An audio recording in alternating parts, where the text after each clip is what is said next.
Historically, this is not something that is in line with Kashmiri resistance. They have not regularly directly targeted tourists, but I suspect that the reason they did this time around was because the tourists were part, unfortunately, of the settled colonial program. I cannot justify civilian targets, but it is a Noah festival type situation. You have these people living in an open prison valley, and you're coming there to have your honeymoon or your holiday.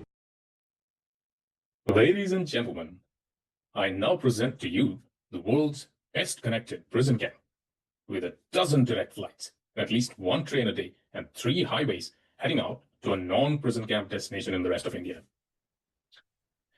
Let me now quickly Google the same stats for Gaza airport and the railway station. Since Professor Amanullah says Kashmir is a prison camp just like Gaza, I'm sure there must be a dozen direct flights a day to destinations outside of Gaza, which take off from Gaza airport. Oh, Google tells me that Yasser Arafat International Airport in Gaza is closed. And Wikipedia tells me that the Israeli military bombed the radar station and bulldozed the runway in December 2001. What sort of a pathetic prison camp doesn't even maintain a functioning airport? It's not like Kashmiri youth rise up in an armed uprising and massacre innocent civilians because their freedoms are so heavily restricted. Their freedoms are so heavily restricted because of their armed uprising. Don't believe me? Let's ask the latest pro versions of ChatGPT, Gemini, DeepSeek,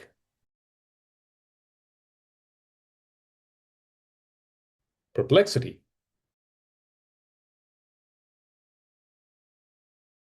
Claude,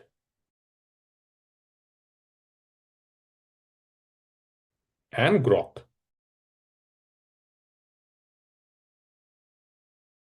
To compare the freedom of movement of residents of Indian Kashmir for the first 40 years after Kashmir's accession to India with the freedom of movement after 1989, when the armed insurgency began.